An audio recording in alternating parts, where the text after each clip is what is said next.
you're late again, or you show up, with booze on your breath or whatever, and we're meeting with a client, and I say, hey, Chris, you can't do this.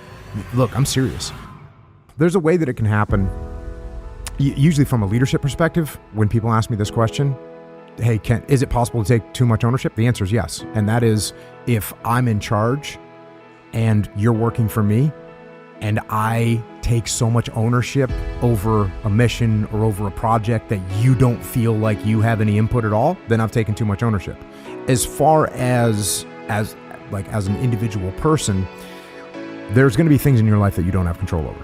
And one of the early questions that I got asked about this, like for instance, someone gets a terrible disease, or their kids gets a terrible disease, a random disease that's through no fault of anyone.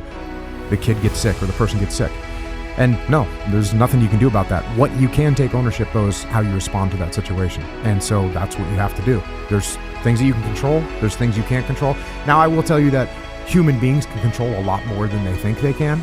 Oftentimes, it's pretty easy just to say, oh, that's not me. That's not on me. And I think that's the whole genesis of the idea of extreme ownership, is most of the time, or much of the time, people say that's not my fault. There's nothing I can do about that.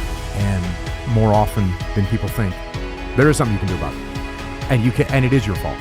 I can see elements in my life, though, of times when I've blamed myself for things which I'm in no way even remotely associated with. I'm trying to find that line of how people can balance it so that they don't end up putting so much pressure and weight on them that it crushes them. Yeah, well, here's two examples of what you're talking about.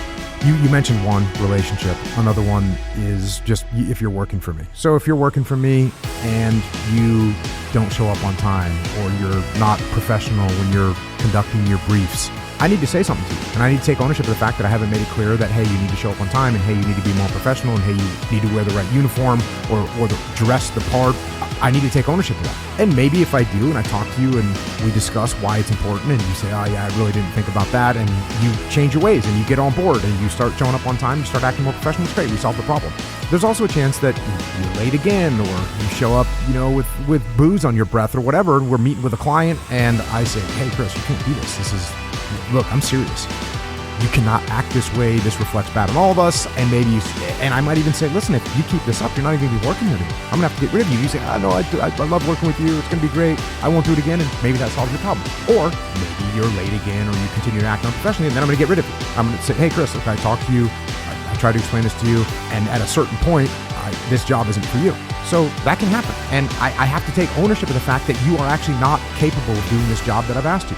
So that's fine. Same thing can happen in a relationship, right? If you're in a relationship with someone and you're bickering about where we're going to go for dinner, or you came home late from work and all you do is, well, I've been working all day. You should respect the fact that I've been working all day.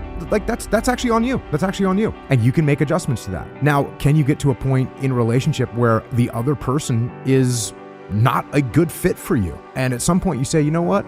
I've made these adjustments. I've come home, on time. I've texted you when I was going to be late. And these other things are coming up. And you say, you know what? I don't think this is working. And I don't think this is a good relationship.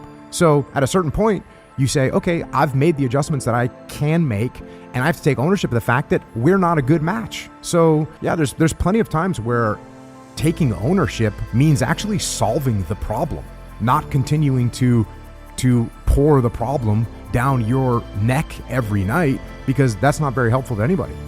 So yes, at a certain point, you have to make adjustments and you have to move forward.